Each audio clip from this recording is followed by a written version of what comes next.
integrity versus what others see on the outside. Popularity or the display of good works doesn't necessarily mean you're dealing with someone of integrity.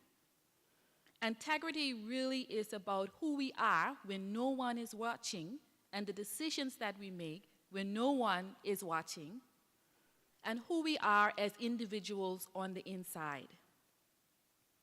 So as we live within the community, within our homes, within our workplaces, let us aim to live with integrity, and that the decisions that we make as individuals, they are made from a heart of integrity and uprightness that begins with who we are and the development of who we are on the inside. So as we stand and pray and ask God's blessings on this proceeding, let us stand and let us reflect on the words spoken by David, Psalm 51, verse 6. Behold, thou desirest truth in the inward parts, and in the hidden part thou shalt make me to know wisdom. Let us stand, close our eyes. Dear Heavenly Father, thank you so much for this opportunity that you have provided for us to be here gathering today. Father, we stand before you and we stand before each other, accountable to you and accountable to each other. Father, Lord, we commit to live lives of personal integrity and public integrity. We commit to exercise and walk in truth. And Father, we ask for your wisdom so that we can make those wise decisions in the better interest of the community we serve and each other as individuals. We ask blessings on today's proceedings. May everything be done well. And for the debaters, Father, that they would be able to be confident in the delivery of the information, that you will calm all nerves.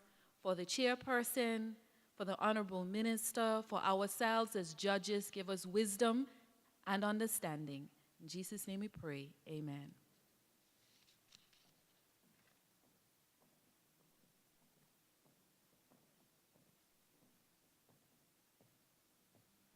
Thank you so much, Dr. Brathwaite. We'll now proceed to singing one verse of our national anthem and one verse of our national song. Please all stand at this time.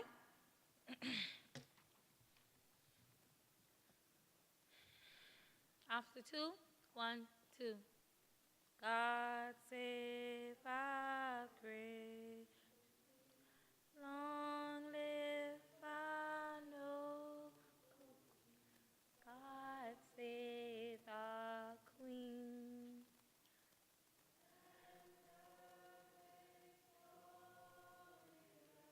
Happy and glorious, long to reign.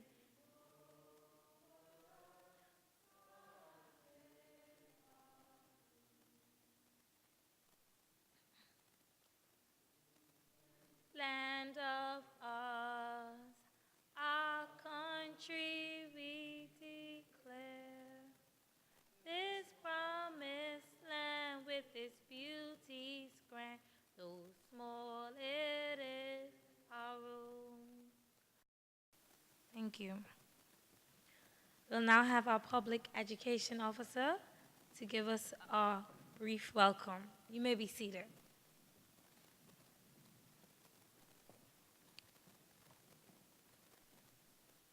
Honorable Minister of Health, Agriculture and Human Services, the Honorable Edwin Oswit, and also Acting Premier, Honorable Judges in your respective places,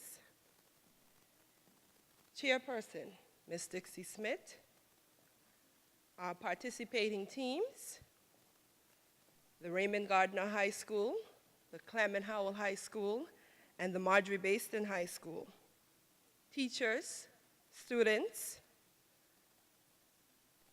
staff of the Integrity Commission, Deputy Director,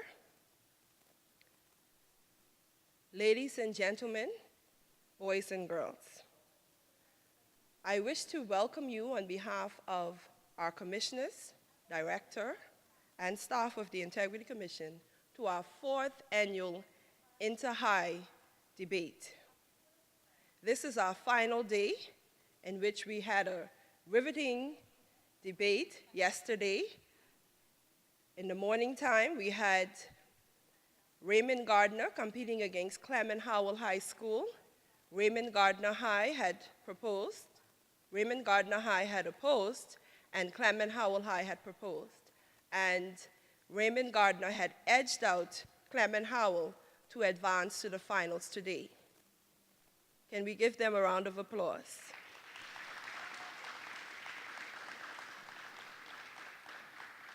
In our second round, we had Clement Howell High School facing Marjorie Baston High School, in which there was a tie. So they had to go into overtime, and a rebuttal was made in which Clement Howell High School emerged the winners.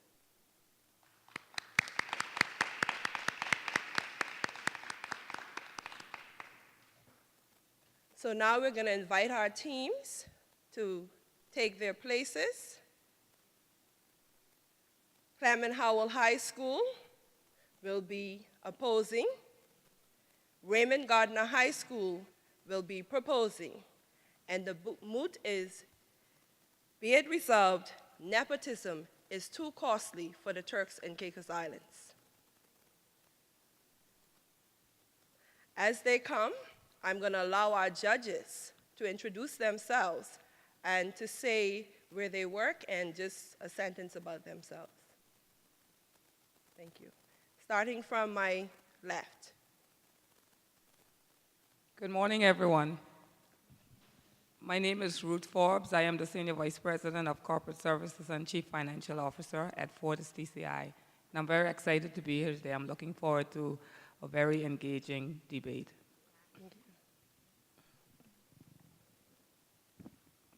Good morning. My name is Dr. Denise Brathwaite Tennant. I'm the Chief of Medical Services for the Turks and Caicos Islands Hospital. This is my second day. I found yesterday to be extremely enjoyable and very thought-provoking. So I'm looking for another exciting and very thought-provoking day. Thank you. I am Inspector Dwayne Baker, presently the Director of the Financial Intelligence Agency. I'm very happy to be here on this panel. I've sat in your capacity before in my high school days on debating committees. I'm looking forward to rousing engagement and strong arguments on both sides. Yes, let's give a round of applause for our judges.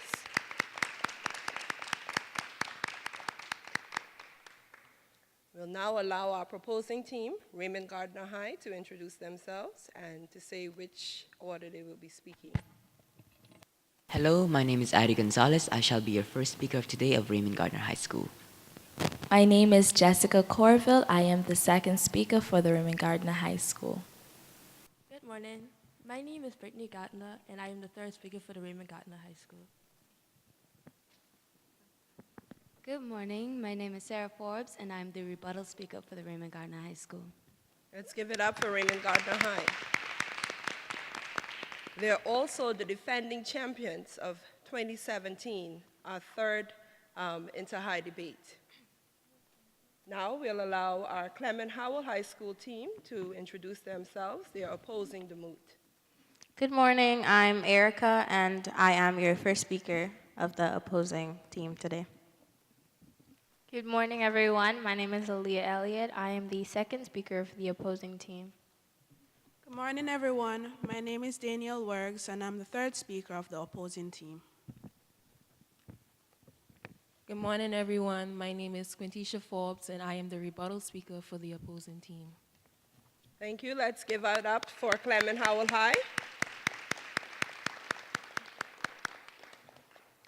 Now, just to review the guidelines and the criteria in which the judges would be looking for reinforcement and reminders to our speakers. They're looking at your content. Is it well structured?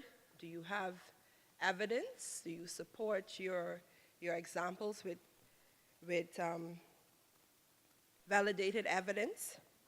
Your delivery, are you clear? Do you maintain eye contact, or do you focus mainly on your notes? Are you confident? Organization.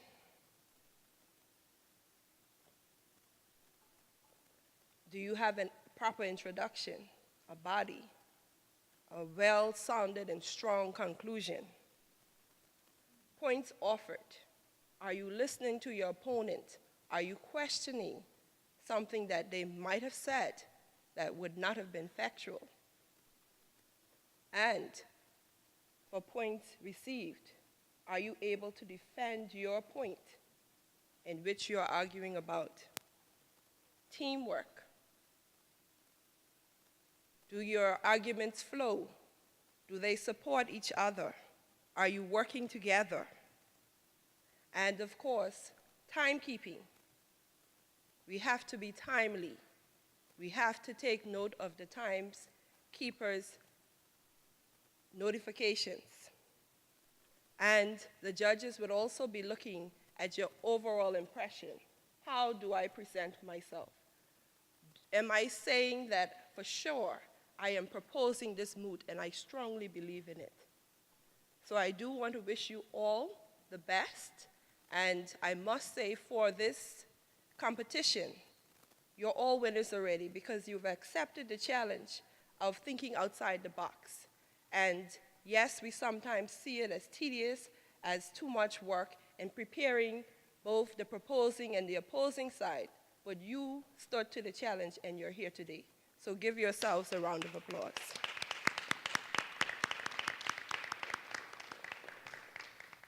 So now, without further ado, I'm going to hand over to our chairperson so that the competition can begin.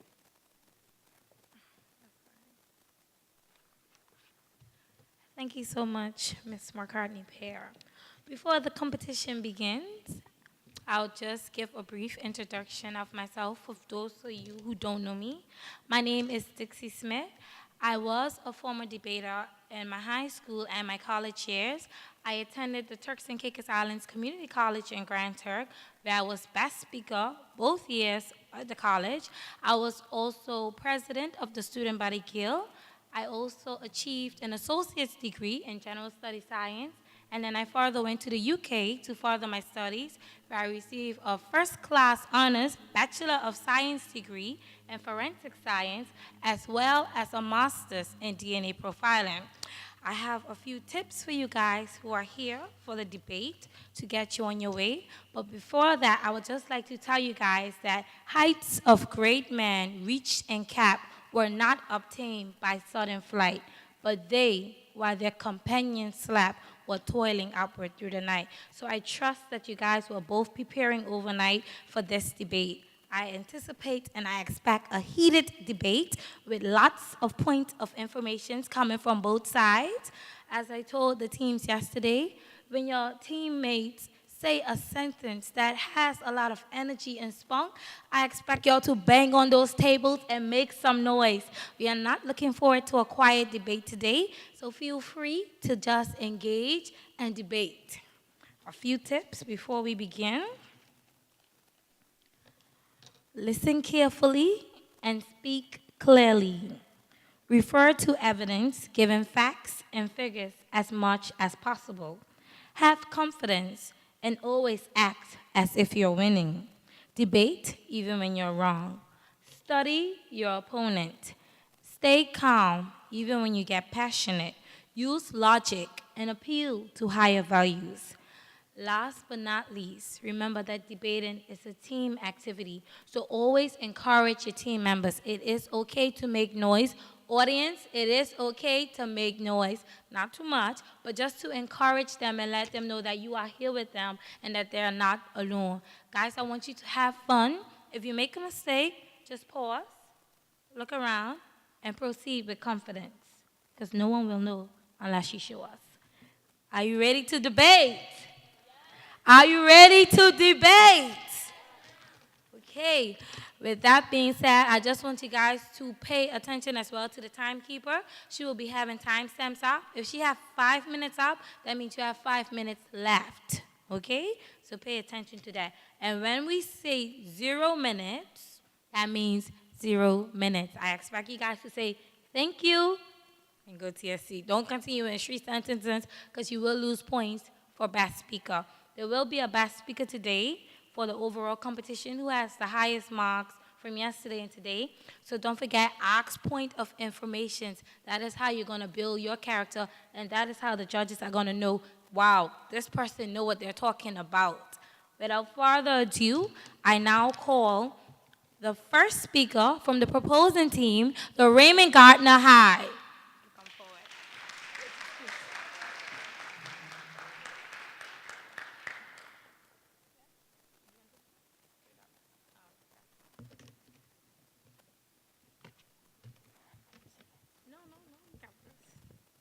Madam Chairperson, panel of judges, most accurate timekeeper, my opponents, distinguished guests, ladies and gentlemen, good morning to all. At the root of every form of ungodliness, injustice, selfishness, every rivalry is the monster called greed by Sunday Elijah. I rise to propose the moot, nepotism is too costly to the Turks and Caicos Islands. But in order to bring clarity to the issue at hand, I will now define the operative terms in the moot. According to the Oxford Dictionary, nepotism is the practice among those with power or influence of favoring relatives or friends, especially by giving them jobs. In layman's terms, nepotism can be simply defined as favoritism or to relatives or friends by influential people. Costly. Costly is defined as resulting in detriment.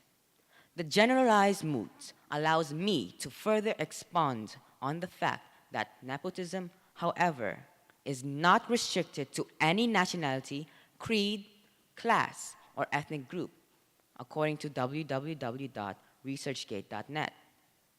Need I remind you that some of those in power are not Turks and Caicos Islands? Hence, after much research and an in-depth analyzation of the moot, I strongly agree that nepotism is indeed too costly to the Turks and Caicos Islands. Ladies and gentlemen, the moot, nepotism is too costly to the Turks and Caicos Islands. In every sense, the statement speaks volume. The TCI, with a population of 35,446 people, this according to Staten's projected figure for 2017, suggests that human resource is a small relative to the island's landmass of approximately 238 square miles, which comprises of 40 small islands and keys, albeit the fact that only 8 of these islands are inhabited by human beings. The size of these islands, therefore, has no room to breathe corruption.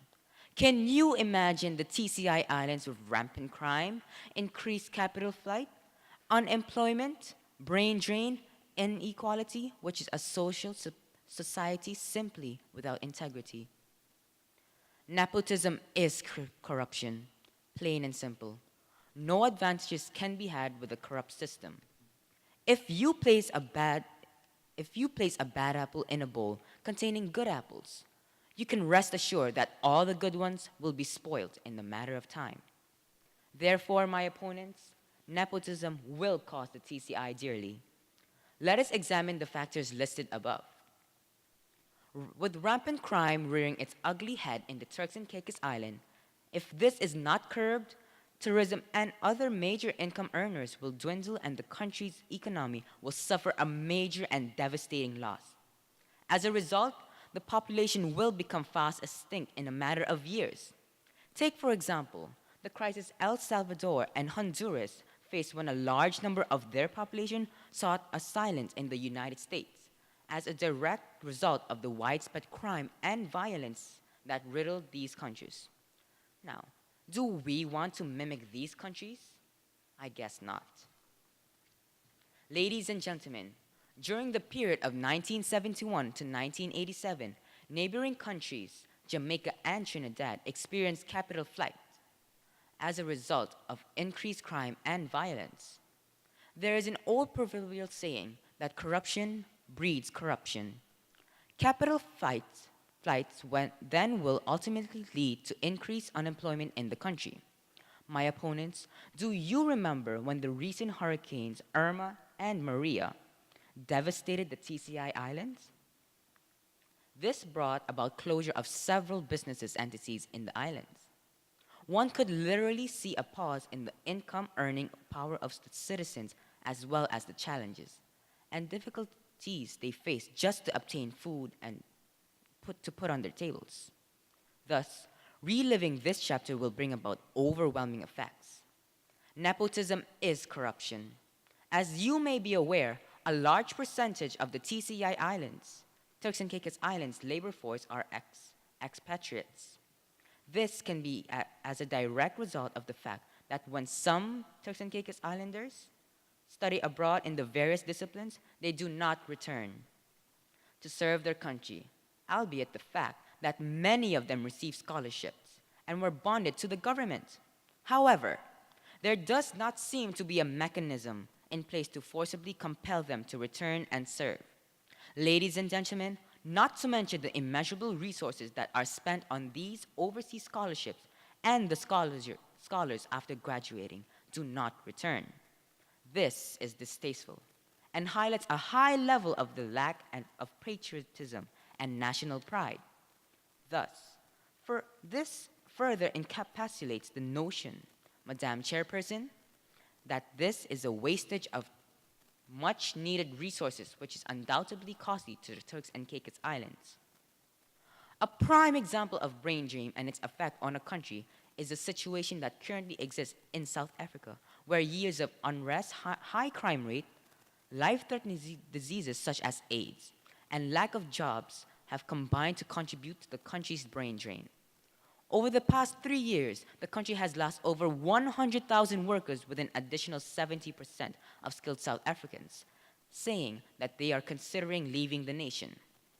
As a result, ladies and gentlemen, if the stakeholders do not rein this issue in quickly, brain drain then will further spread like an epidemic and cause a catastrophic and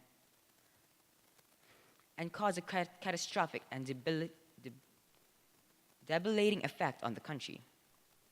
UI. So I can just go ahead and ask. Okay. Do you have any examples of nepotism being too costly in the Turks and Caicos Islands? There is currently no document in the Turks and Caicos Islands, but most people know that there is. So it's just hearsay.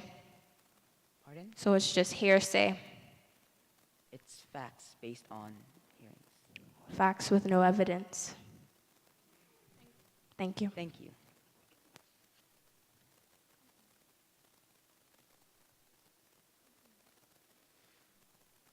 The book of Genesis says, "By the sweat of your brow you will eat bread."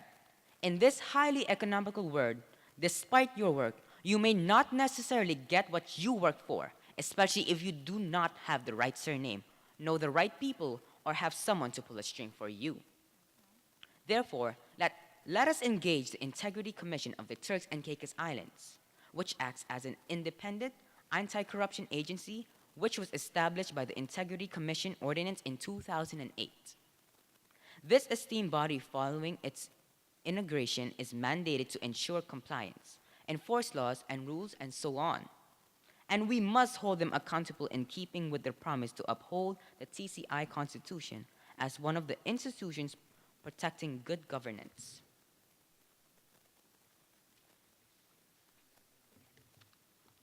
Many people in our country suffer at the hands of nepotism. As simple as this may seem, nepotism affects the people of the Turks and Caicos Islands tremendously. Too many people complain about not getting jobs because someone's relative who is in charge signed up for the same job. My opponents would rise and oppose my previous biblical reference and argue that the Bible also said, "You must be your brother's keeper." However, in being your brother's keeper, this should not be to the detriment of others. This story is known of the South African president, Jacob Zuma, who appointed to a senior position in the government ministry at the age of 25. The post earned about $1 million a year and was apparently not advertised. The position demanded exploration as to what criteria was used in the selection process. Does this happen in the TCI? Ladies and gentlemen, I rest my case.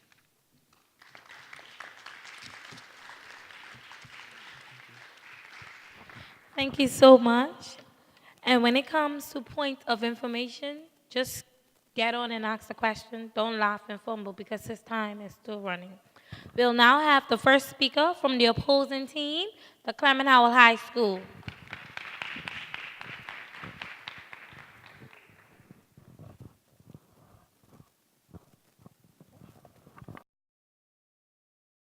Honorable judges, most accurate timekeeper, keen audience, boys and girls, my worthy opponents, good morning.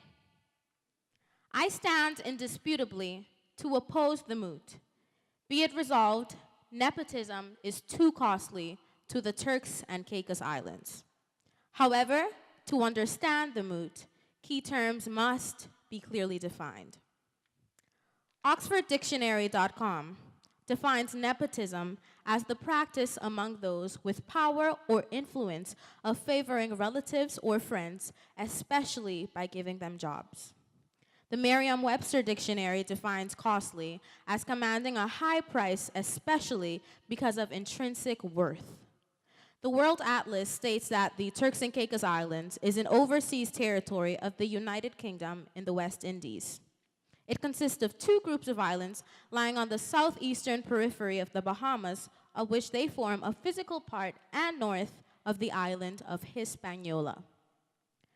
The islands include 8 large keys, numerous smaller keys, islets, reefs, banks, and rocks. This is a small country of a population consisting of 37,000, where somehow most natives are related and where the immigrants outnumber the natives. So, what's the issue with nepotism being present? We, the negative team, strongly believe that this statement is false. Today, we use nepotism to refer to the hiring or promotion of a family member, including in-laws, and it smacks of favoritism. Indeed, the hiring of relatives in some companies is forbidden by company policy. So the big question is whether nepotism in society is a good or a bad thing. Unfortunately, there is no simple answer. But on the bright side, my job today is to clarify the mood to you, the listening audience. Once again, good morning, everyone. I am Erica Pinales. As the first speaker, I will debate the social effects nepotism has on the Turks and Caicos Islands. My second speaker, Aaliyah Elliott, will present the political and economic effects of nepotism. My third teammate, Danielle Wergs, will discuss the effect of nepotism on the educational system and sum up our team case. Quintisha Forbes will eloquently present our rebuttal. Hiring relatives is easy and can lead to greater trust, what we call swift trust, if the relations get along and share a common purpose. What we are finding, however, is that people tend to believe that there is favoritism whenever a relative is hired, regardless of whether they tolerate nepotism or not. Even when a relative is the most qualified person for the job, co-workers tend to believe that it was their family relationship rather than their qualifications that got the person the job. Let's look at the personal benefits. Separating from the family business is a great way to test your own competence. There will be fewer whispers that you got the job by your connections alone, and little fear that you will enter an organization with a sense of family entitlement. It also ensures that you don't wind up doing a job that doesn't interest you simply because it was easy to land. While most experts agree that it is important to avoid nepotism at the workplace, they also see the value in acknowledging that many people get jobs based on connections. If we stop pretending that the world is a pure meritocracy, we can put more energy into making sure a wider range of people get the extra leg up provided to others by powerful family members. I think we can all agree that this is what needs to be done in order to put the right people in the right positions, regardless of age, race, religion, or background. It can also be seen that no matter who you are, the son of a father who wants you to follow in his footsteps, or the kid who wants that same job desperately, taking nepotism out of hiring could create a large amount of increased happiness in the world today. Studies have found that nepotism can create stability in businesses as well, but only in certain situations. Some businesses are idiosyncratic, that is, they require specific knowledge and skills that aren't general business management skills. The benefit of nepotism in the anthropological sense applied to everyday interactions outside of politics and businesses is fairly obvious. Imagine if every holiday season you simply evaluated the merits of people you know to determine who gets a gift. If your sister had an off year, she gets no present. Or if your son asked you for assistance with taking care of his child and you decided that an unrelated person was more deserving of your childcare efforts instead, that seems cold and inhuman. It's why we'll never get rid of nepotism. Our instinctive urge to help our family members is simply way too strong. While nepotism may have negative connotations in the workplace, being surrounded by your relatives does lead to better group dynamics and more cooperation. Hiring people you know can have some very distinct advantages, as Dunhill's staffing system points out. 1, reduced recruiting costs. Nepotism allows firms to inexpensively identify a pool of candidates for positions. 2, lower turnover. They are often the most dedicated employees, and studies have found reduced absenteeism. 3, commitment and ownership. Employees who know that their friends may be impacted by their actions have an extra reason to want the company to grow and prosper. 4, higher level of loyalty, a no-brainer. If you've hired a friend, they are going to watch your back, something hard to come by in a corporate environment. 5, higher level of morale. A family-type environment, even when comprised of friends, can boost the morale of all employees and positively impact customer relations. 6, the same core values that you, the owner, has will be passed down to that family member or friend of yours because of the relationship you guys share. That person should be able to know exactly who you are, what you want in a business, how you would run a business, and the things you would implement to make that business prosper. 7, core values. You can't go wrong with trusting one of your family members or close friends if they have the same core values as you. 8, if practiced fairly, itself a contentious term in this regard. Point of information. You previously stated that families working together would more likely cause them to want to work harder. But isn't there a huge chance that they would slack off, being as they are more non-likely to be fired? This is why you should know who you employ. You can't just say, oh, you're my brother, I'm going to give you a job. You need to know how this person works. Like, you need to know their work ethics before you hire them for the job.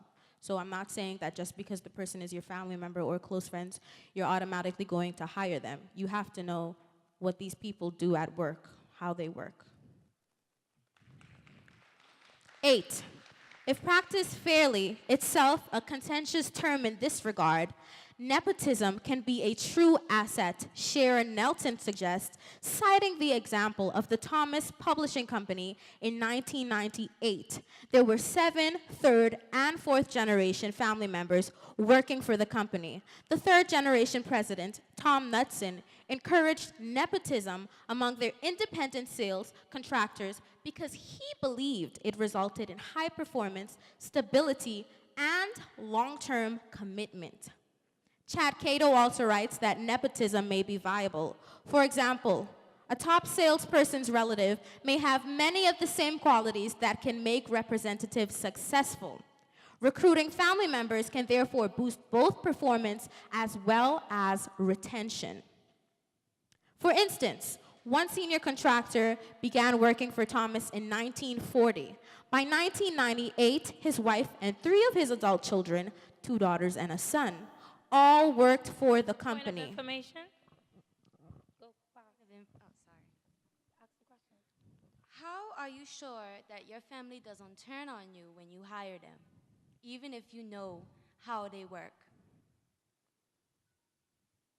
Well, a family member can also turn on you, and so can a stranger.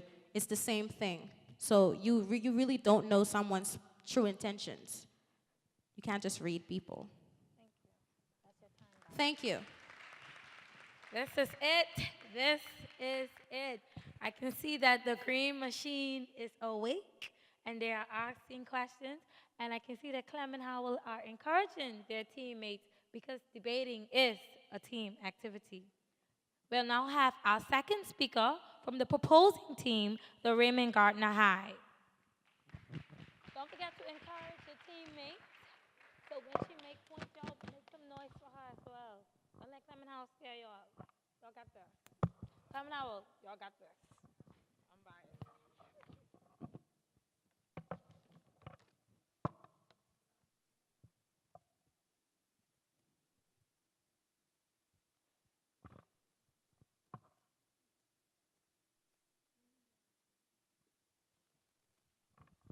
With protocol already being established, I will now expand on my team's position on the moot.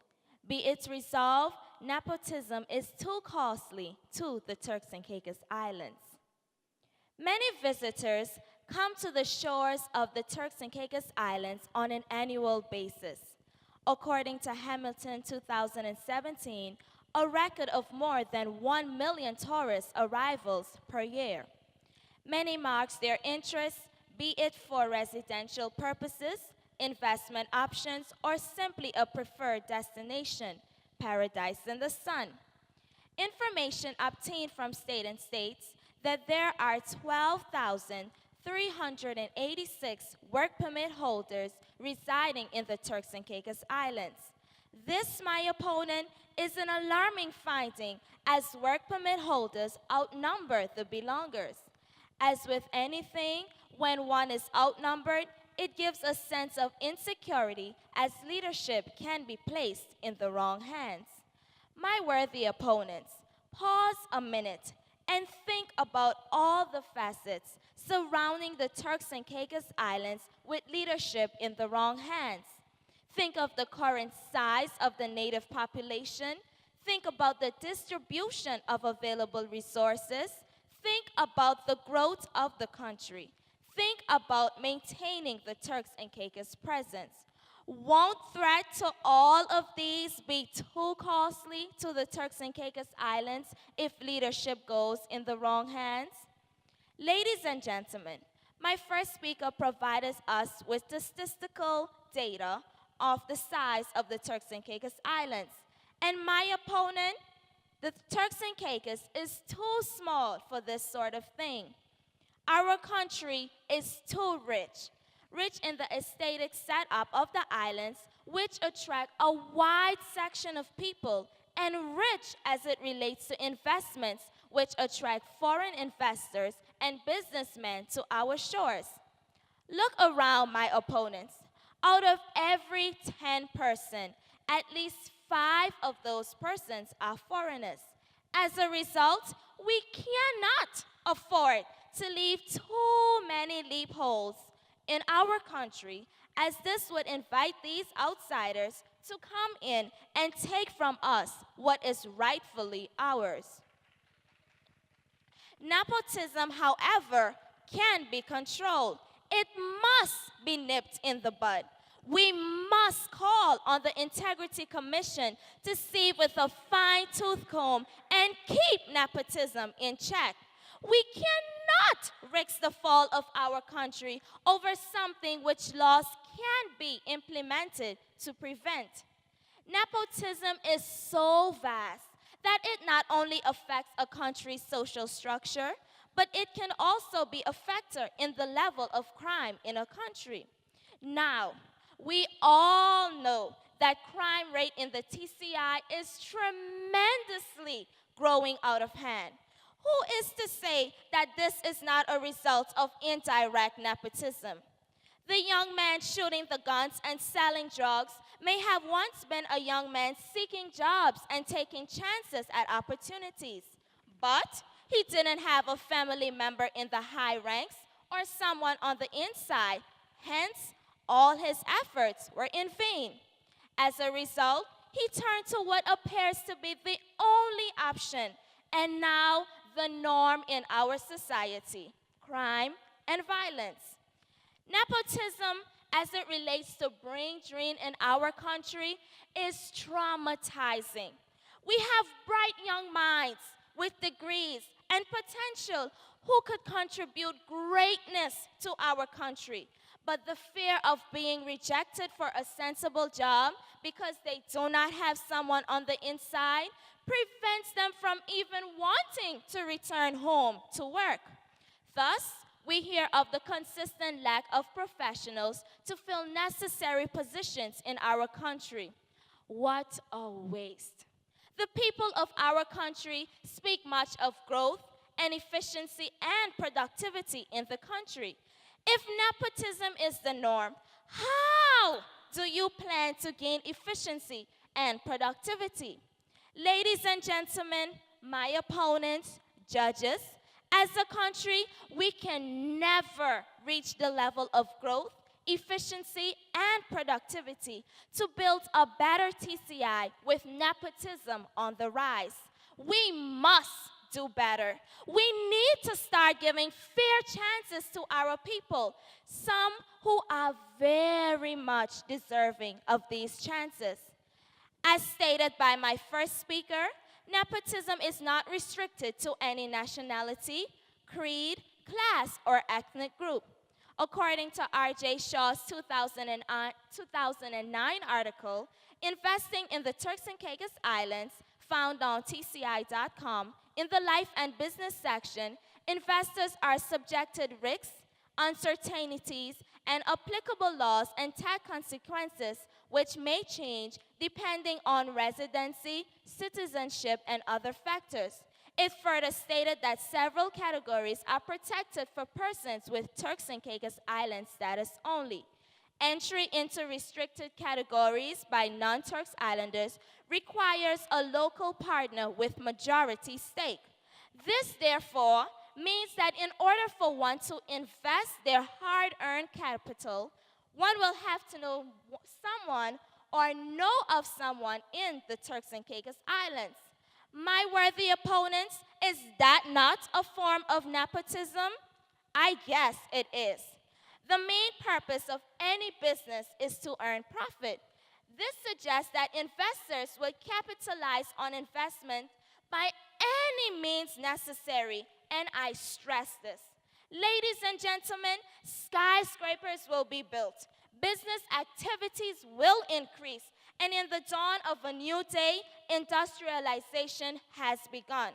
The island's motto, need I remind you, Turks and Caicos, beautiful by nature, will no longer stand and can be replaced to beautiful by nature, spoiled by man. I rest my case.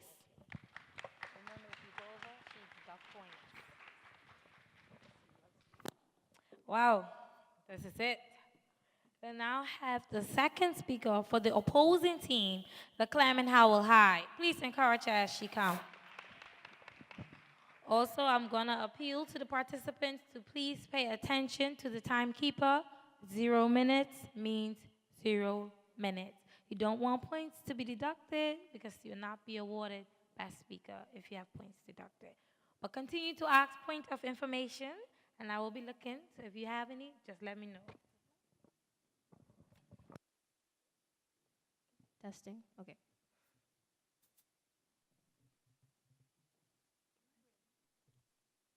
Standing on the already established protocol, a pleasant good morning to all.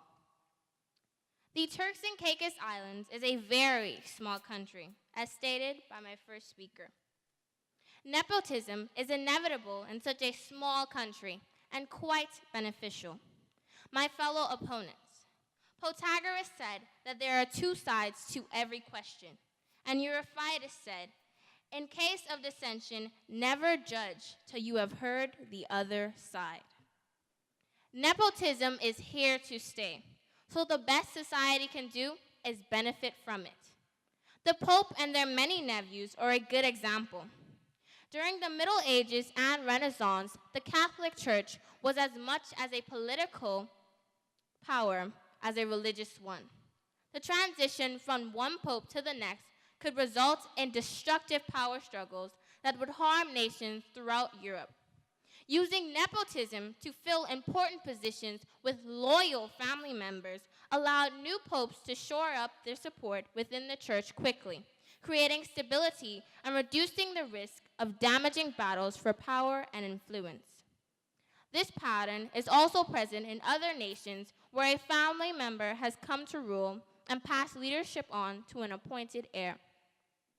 This is present in our hierarchy, England, that has made their mark on the world and dominated it. It increases the chances of smooth transition of power and will also ensure that certain mistakes do not happen because they will learn from their previous member mistakes. Instead of using precious money to search for a person to work for in the political field, why not use someone you already know and trust? Why not make it a family business? You already know their views and values. You know exactly what you're getting yourself into. You know their strengths and weaknesses. You know whether or not they will be beneficial. And using your family members, you will know that they will work to benefit this country because they have lived here their entire lives and want to see this country succeed, because they grew up here and want to see it strive. This would not only save us a lot of money, but as well as bring up the names of the natives in the Turks and Caicos Islands. There are many examples of uplifted names in the Turks and Caicos, such as Taylor, Mizik, Skippings, etc. This would make the Turks and Caicos ours. This is our country. This would also increase the amount of trust in the government by people. Everyone is aware of the incident that is occurring in Haiti right now. The current riots in Haiti is happening because of the government not knowing what is beneficial to the country. Family members are usually very dedicated. There is a higher level of commitment since relatives want to see it succeed. Loyalty, morale, and trust will have already been instilled into a family member, as stated by my first speaker. And using nepotism, you are actually decreasing the amount of money and energy spent. The phrase, time is money, is very imminent. Maybe you are searching in the branches, which only appears in the root. Point of information. You stated that loyalty will have already been instilled in the family member. As students, we all know our parents have instilled many things in us. And how many times do we often carry out these things that were instilled in us? I don't know about you, but whatever my mom instilled in me, I believe that she trusts me to use those things that she instilled in me. That's why she instilled them, so that we go into the world and use them. Thank you. Maybe you are searching in the branches, which only appears in the roots, as said by Rumi. Instead of looking abroad for strong and qualified persons, why not look to someone you already know, someone in your own roots, someone in your backyard? Nepotism is not costly or a loss. It is a root that binds us together to help uplift one another. What is unethical and inhumane would be leaving a qualified family member to struggle when you have the choice to make them and your country a better place and person. The most basic community of humans is the family. Multiple families working together form a tribe. Tribes gather together to form larger communities, clans, city-states, and nations. This is, in a general sense, the pattern of human civilization. But because humans are animals too, we are also subject to kin Point selection. of information. Point of information. How can nepotism bring us together as a nation if you're promoting favoritism, which would obviously cause riots and arguments among the people in the Turks and Caicos? See, that's the thing. Most people think that since there's nepotism, there will be favoritism. But just because I hired a family member doesn't mean I favor them. It means that because they have the qualifications, I hired them. You can't just assume that. Well, not all companies are like that. Oh. A lot of the nepotistic actions that occur in the Turks and Caicos are not necessarily about qualification. Do you have evidence for that? As opposed to the rules of the competition, we are told that we are not to state any ongoing cases, and many of these cases are in relation with nepotism. So no, she cannot answer that question. Then I cannot answer yours. Thank you. Continue.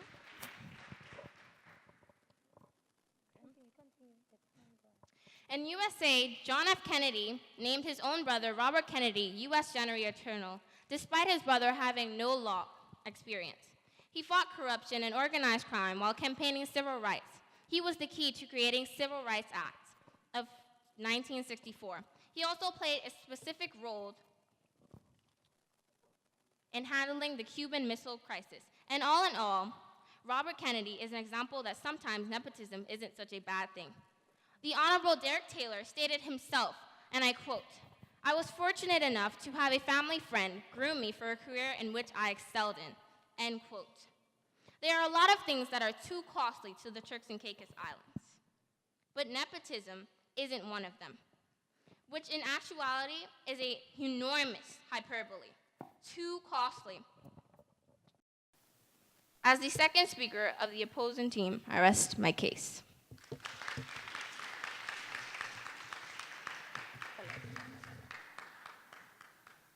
Wow.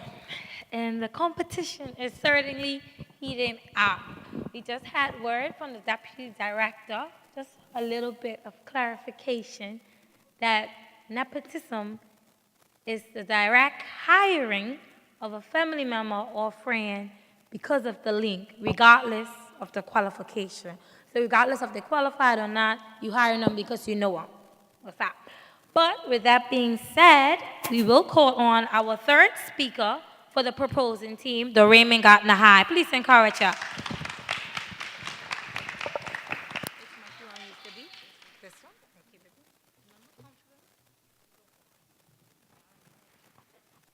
With the protocol already being established, good morning to all. As my team has previously stated, nepotism is too costly to the Turks and Caicos. Put yourself in a situation in which you are vying for a well-paying job and you are properly qualified, while the person vying against you is not, but that person is chosen for the job instead of you, simply because of who they are related to. Is that fair to you? After you have spent 4+ years working hard for your dream job, just for it to get taken away? Tourists from all over the world come to the TCI for leisure and business purposes, one of whom may be a famous writer who may just be on the island, and the scandal breaks of someone who is not properly qualified for his or her job, and causes this writer to publish a bad article about the country, which will obviously turn their readers, and fellow citizens away from our country. This will be too costly to the Turks and Caicos. Let us take, for example, Haiti's former president, Francois Duvalier, who presided over the country for 14 years.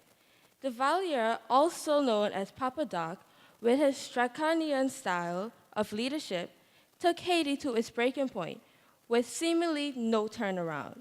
He gave jobs to those he favored. His wife, who took advantage of him and ruled over him, recklessly demolished Haiti's economy with a lavish lifestyle. At the end of his resume, Papa Doc handed over his presidency to his son, Jean-Claude Duvalier, also known as Baby Doc, who was 19 at the time with no qualifications and no sort of practice with politics. Nevertheless, the people had no say in the votes regarding the situation, albeit the fact Haiti is a democratic country. As a result, Haiti's economy crashed. Corruption and crime levels were higher than before. Businesses were at loss, and many people were killed. To this day, Haiti has not fully recovered from this trauma. My opponents, can you imagine if something like this were to happen to the Turks and Caicos Islands? We cannot afford for Haiti to sneeze if we catch a cold. The Turks and Caicos is a tourism-based country. Therefore, it does not have an income source to rely on. This country needs people to keep the tourism industry running if we want to become independent someday. Most businesses here are tourism-based. For example, tours of historical sites, boat trips, airlines, rental companies, etc. You need people who know how to do their jobs to guarantee the tourist safety. We cannot allow our tourism industry to fail. Is the TCI ready for the riots that could be started by the natives over jobs? If we were to continue like this, where would we find a substitute for the tourism industry? Out of the thousands of companies in the US, according to encyclopedia.com, about 40% of those companies have formal policies in force that bans nepotism from taking place. Why is this, you may ask? This is because those companies realize the unfairness and favoritism that is displayed by nepotistic actions. I am sure that we can all agree on the fact that the TCI is small, and many people here know each other.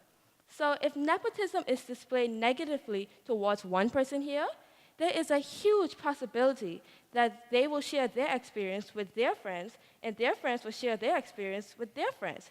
And this bad experience will continue to spread until half of the TCI knows, leaving that company with a bad reputation. If the Turks and Caicos were to ban nepotism here completely, there will be no risk of this problem destroying businesses. From a national perspective, there is also an issue of equality among natives. There is a strong saying that states, the rich will always be rich and the poor will always be poor. In the Turks and Caicos, a social status exists where persons with certain surnames are given certain rewards that are not earned, which is often politically affiliated. This brings social conflict and division among the natives, which in turn demolishes communities and national pride. Persons from different economic backgrounds sometimes experience unfair practices, such as denying of scholarships, business licenses, or even job opportunities. This degrades the standards of living and promotes inequality. It is therefore fair to conclude that a society built on nepotism and equality. Thank you, ladies and gentlemen. I rest my case. Thank you. We'll now have the last speaker before the rebuttal from the opposing team, the Clam and Howell High.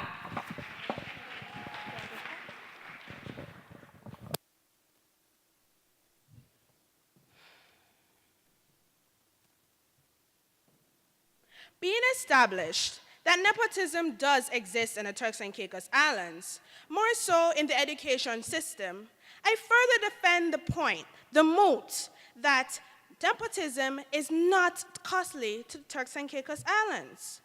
Everything is costly, from the shoes and clothes that we wear every day, to the decisions made by the government so that the country could flourish.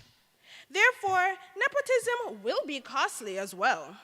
However, the real question is nepotism too costly to the Turks and Caicos Islands? My opponents, nepotism is used as a marketing strategy for businesses such as schools to maintain the same spark of commitment, ensuring that the success of the business. For example, there is a well-known and successful early childhood institution right here in the TCI, the Mills Institute, which is owned and operated by the Mills family. Furthermore, my opponents, Butterfield Gold, is also owned and operated by that same family. And it has been financially stable for a number of years.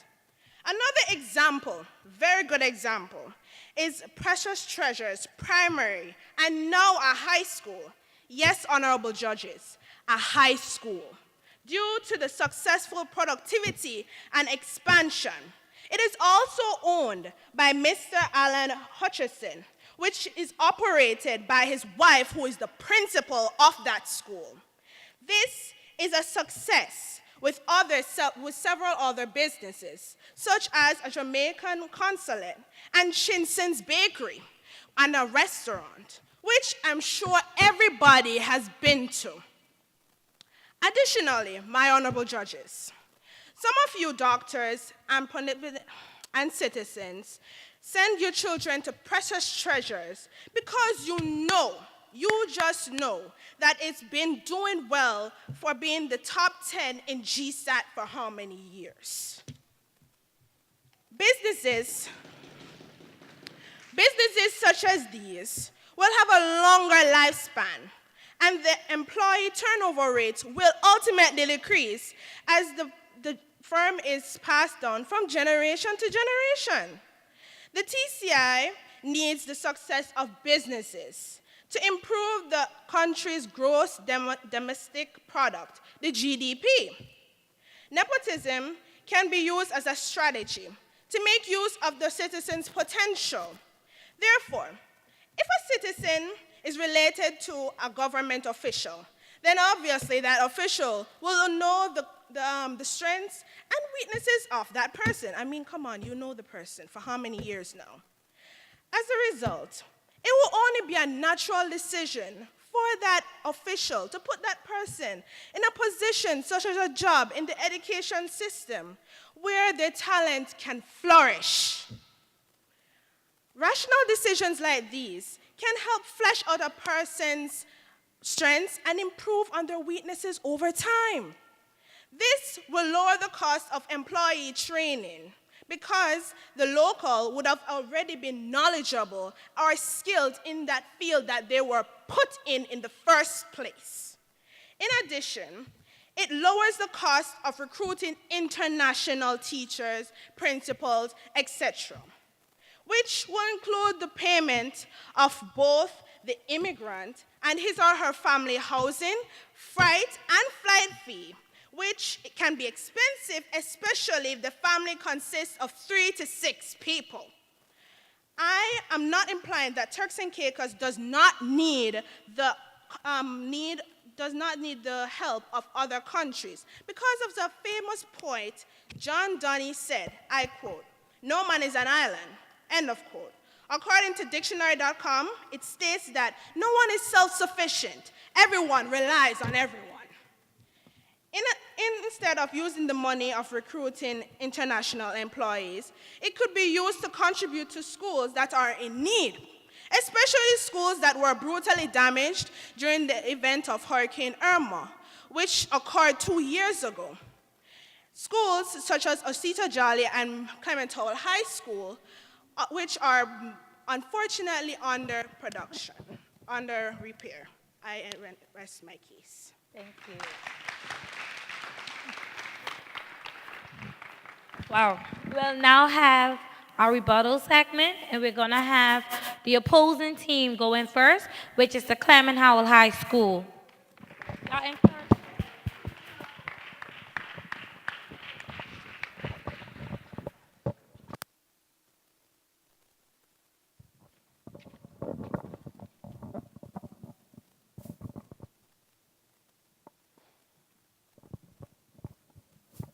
A pleasant good morning to everyone. While nepotism may have negative connotations in politics and the workplace, being surrounded by your relatives does lead to better group dynamics and more cooperation. To the first speaker, You stated that there is nepotism present in the Turks and Caicos Islands and said that this is known facts. But where is the evidence? My second speaker has evidence of it being very beneficial. For example, Derek Taylor and Beaches Turks and Caicos. To the second speaker, you asked a rhetorical question, asking how we could accept productivity, but my first speaker stated numerous examples from the distinct disadvantages referenced from the downhill staffing systems. In her second example, she stated that there would be a lower turnover. She said that they are often the most dedicated employees, and studies have found reduced absenteeism. And again, I repeat, reduced absenteeism. We're not saying that simply because you know a person, you will employ them.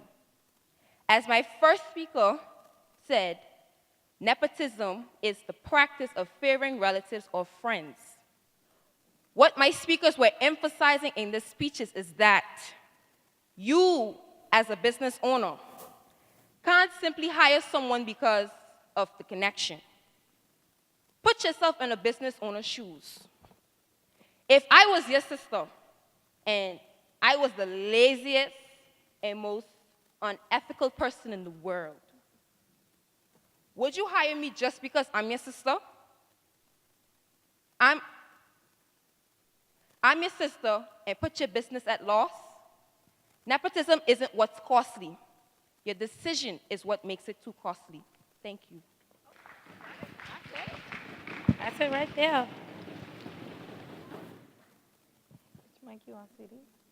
We'll now have the last speaker of the day, which is the rebuttal from the proposing team, the Raymond Gardner High.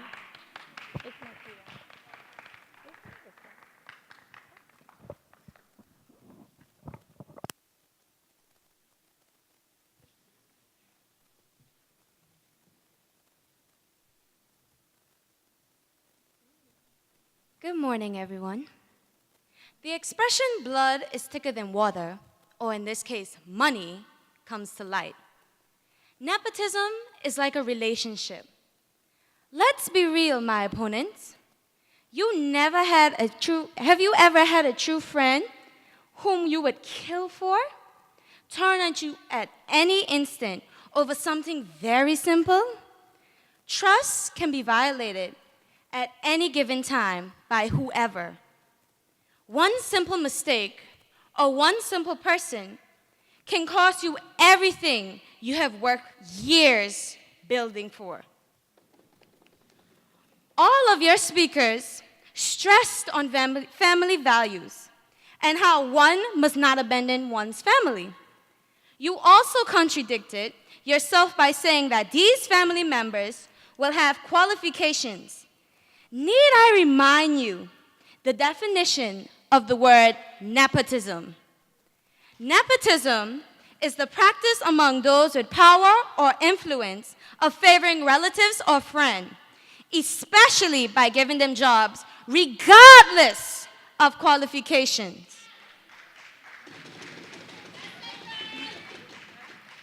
Point of information. You contradicted yourself when you said that trust can be violated by anyone. You contradicted yourself. So it could be so if you have a family member, they could betray you. Time. And as well as a trainer. Time. Thank you. Lastly, my opponents, among loyalty, trust, honesty, you must remember that we are humans born in sin. Although it may not be at the surface, somewhere inside is greed, jealousy, and anger lives in us. The preposition rests its case. Wow. Ladies and gentlemen, you have heard from the preposition and you have heard from the opposition. Wow, sorry. We'll now allow the judges to deliberate for 10 to 15 minutes. Please stand and give all of our participants a round of applause. That was very good. That was very good. Very good.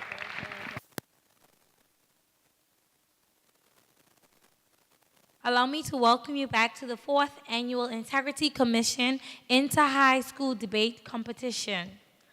As you all know, we had a very heated debate session between the proposing team, the Raymond Gardner High, and the opposing team, the Clement Howell High. I have here in my hands the results. But before I do that, I'll just give you guys some feedback from the judges. I'll start with the opposing team. Clement Howell High School. The judges believe that overall, Speaker 1, you had a very good performance, including very good points received.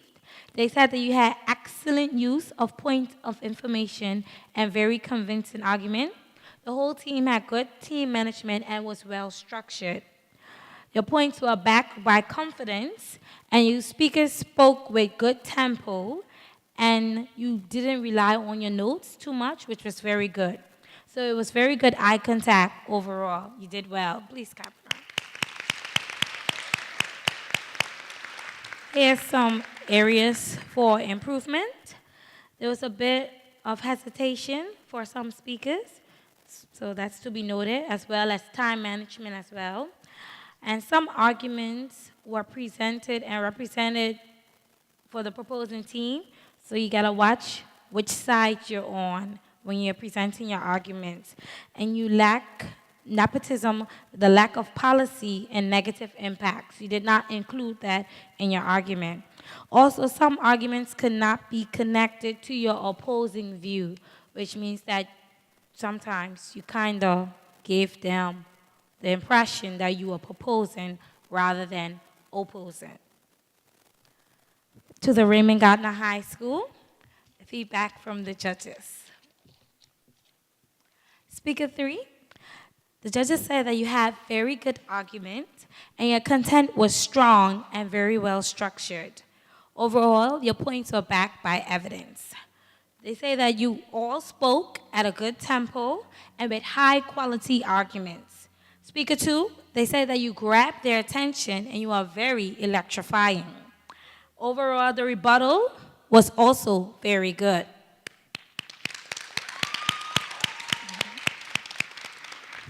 Some points for improvement.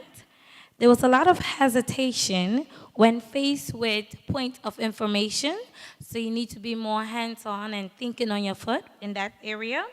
However, the confidence level was a bit less when compared to the Clement Howell High School. However, your delivery also lacked a bit of spunk, so you need to work on that as well. I told you to debate even when you're wrong and proceed with confidence. So even if you do not know the answer, you stand firm, you look at them, and you tell them it like it is, whatever it is. And some of your arguments were not related to the root.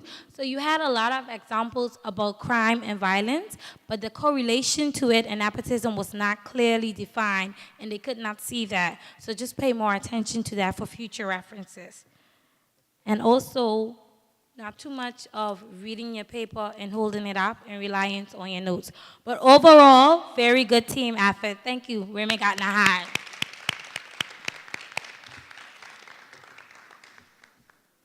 Whew. All right. I'm just going to say we have a tie for, not overall, guys.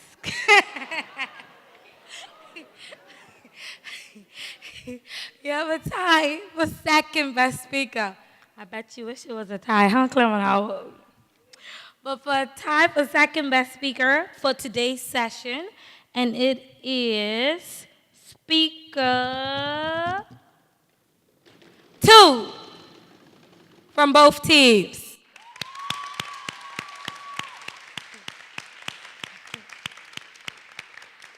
The judges believe that the best speaker for today is none other than,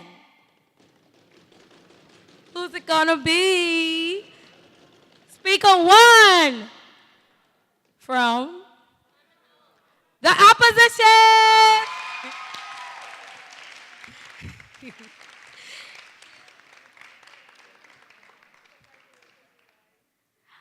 I'm just gonna skip these scores and go right into the final scores. So these are the scores from today, but if I read them, you'll know the answer. So I'm just gonna give you the total scores from both days and the overall winners. Guys, are you ready? No? What if it's a tie again? No? That can't work? It can? Okay, well, coming in with 877 points.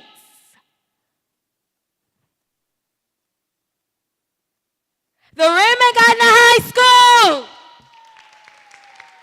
And coming in first place with 910 points. The Clement Howell High School.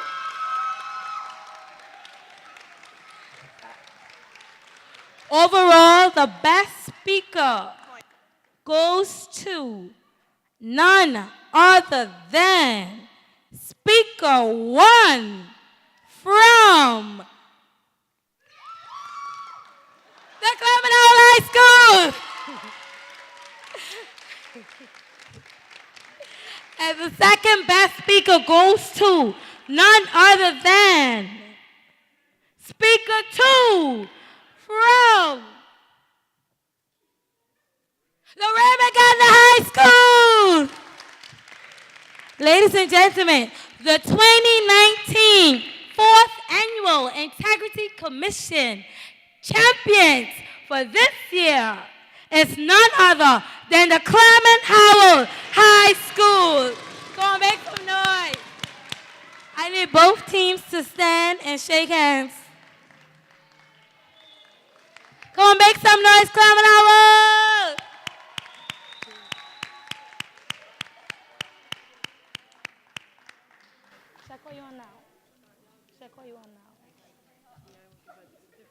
We'll now have our Public Education Officer, Mrs. Antonisha McCartney-Peer, to present all participants, which is also the Marjorie Basin High School, with certificates of participation. Thank you. Thank you, Ms. Dixie. Raymond Gardner, how are you feeling? Clement Howell High, how are you feeling?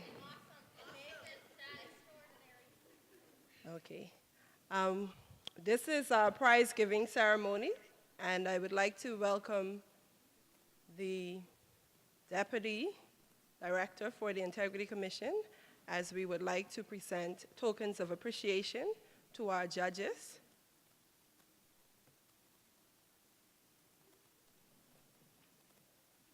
We'll first call up Mrs. Ruth Forbes Gardner. Ruth Gardner Forbes.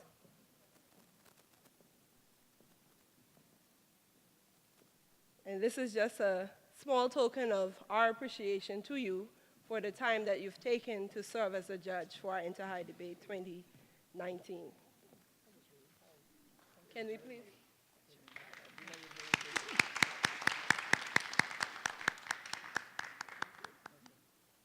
We'll now call on Mr. Dwayne Baker from the Financial Intelligence Agency.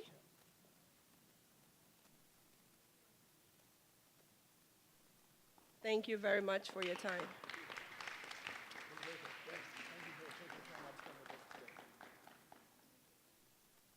We'll now call up Dr. Denise Brathwaite-Tennant from the TCI hospitals.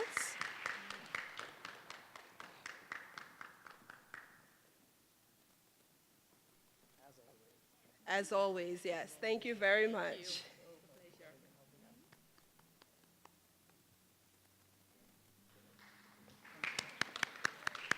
Thank you, Mr. Payne. We'll now call up the Marjorie Basin High School. Alinus Augustine, first speaker. The Turks and Caicos Islands Integrity Commission, Inter-High Debate Participant 2019, third place winner. John Louis.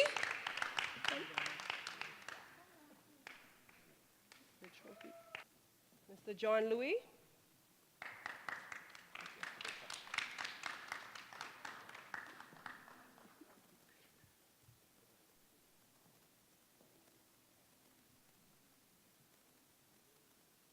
Queen Forbes.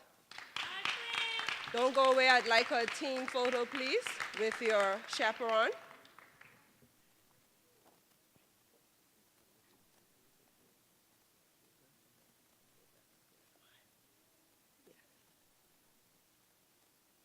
Tanishka Constant.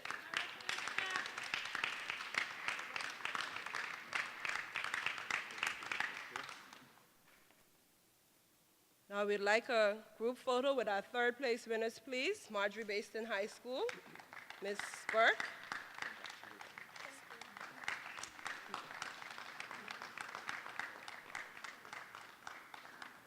And they all did very well, so please cheer them on.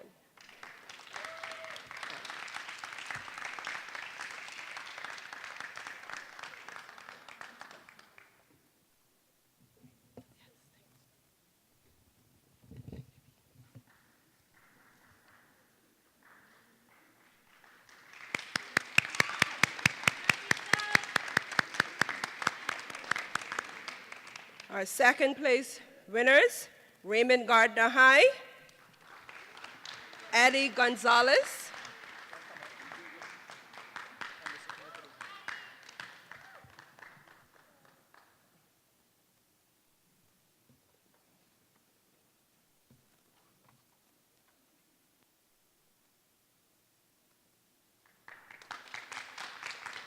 Jessica Corville,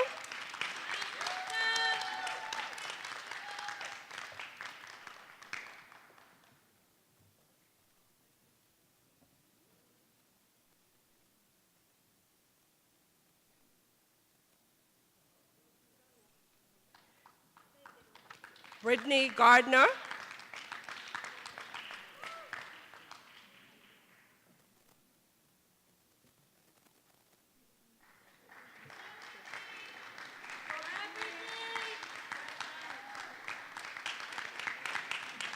Sarah Forbes,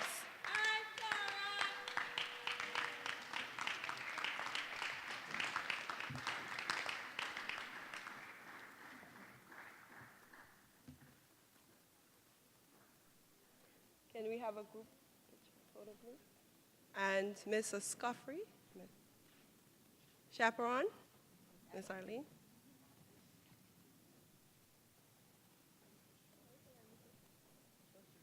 This is our second place winners.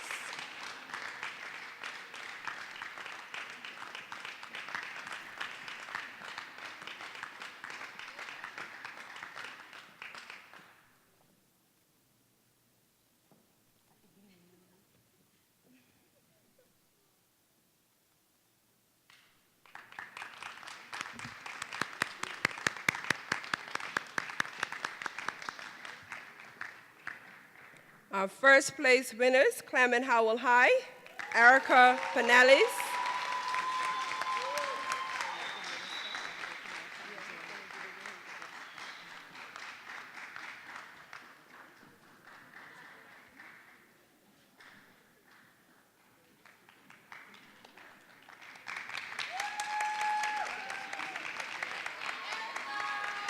Aaliyah Elliott,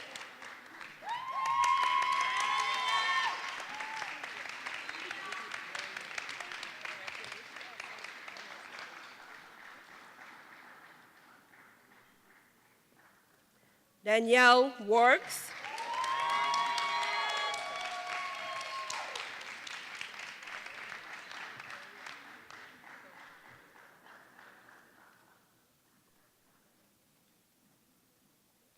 Quintisha Forbes,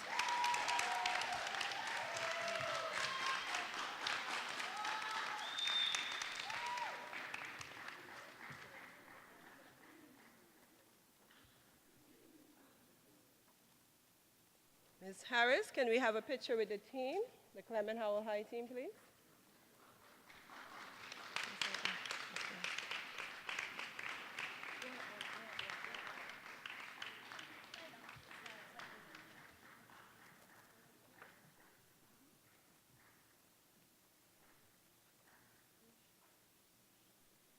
Cheer them on, please. They are our winners.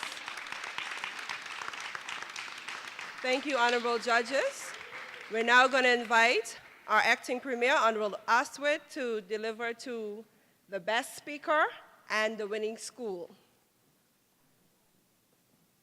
So we know our best speaker is Erica Pinellis, first speaker of the opposing team, the winning team, Clement Howell High.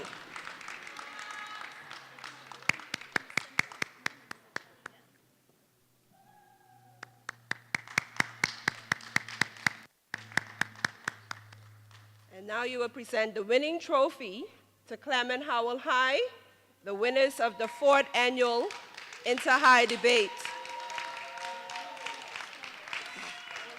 Okay, yeah.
Thank you. Come on, put your hands together for the Clement Howell High.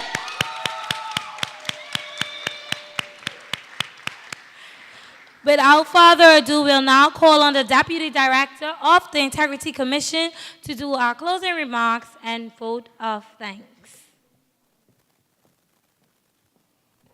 Well, it's been a wonderful 2 days. I'm sure you can attest to that. And much congratulations go out to all the students who participated, and also big thank yous to the chaperones who got them ready for our 4th debate competition. To Clement Howell, Raymond Gardner, Marjorie Baisden, very good work, very good work.